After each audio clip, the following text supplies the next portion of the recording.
Hey Classic Farm customers, Tristan Classic here, and I've been out in the orchard pruning today, and I wanted to save some scion wood. So let me grab my pruner here. I wanted to save some scion wood for some grafting. I'm going to regraft a couple trees over this fall, and so I saved some wood. Now you can tell this is scion wood. It's 1 year wood, and you know where it's out on the tree, so that helps you. And then also there's no breaks. So from year 1 to year 2 or year 3 to 4, there's always a spot where it starts and stops. And so this is all solid wood here. And so what we're going to do here is we're going to, basically we're going to cut the ends off. I need about 12 buds per stick here. I'm going to cut it off here. I'm going to freshen the cut down here. So then I've freshened it here and here, right? And I've got 3 pieces of wood, so I'm going to do that for each one. I'm going to cut down low and then cut up here at the top.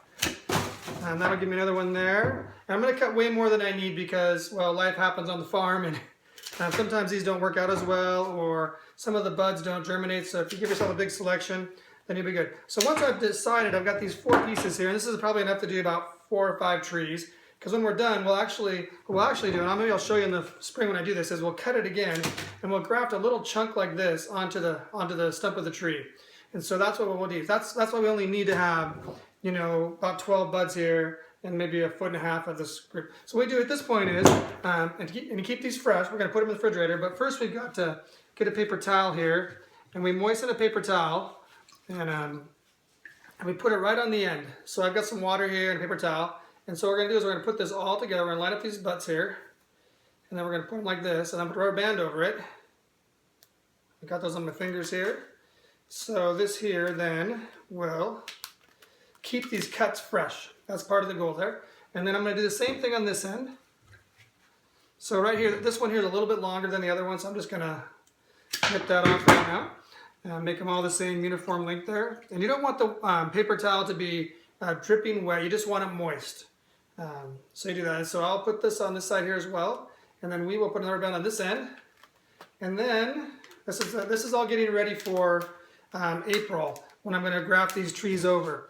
And then I have a sign here that says Bosque, because that's the wood that I cut the sign wood for. And so I'm going to graft this Bosque wood onto a Comey's pear tree in April. And then what you do is you take a bag, just a garbage sack or a paper sack, not paper sack, but another plastic bag. This is a recycled produce bag that we got on the farm here.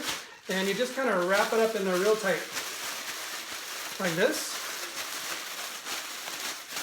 And then I will attach this title, you know, this reminder here what it is, to this bag, and I'll put it in the cooler. You can put it in your refrigerator. Don't put it in the freezer, but in the cooler or your refrigerator, and then it'll stay fresh until you need to use these in April for your grafting. So any sign would work. Any tree you want to graft over, you can get some 1 year wood off any tree, whether it's plums, pears, or apples. Do it right now, and then in the spring, when the sap starts to run up the tree, you can just go ahead and graft on to the new tree, and you can make a brand new tree, and it's actually a lot quicker than actually planting another tree. So what we do is we have some good rootstock. We didn't care for variety we had, and so we just picked the varieties we liked, and we grafted on some scion wood. All right, take care.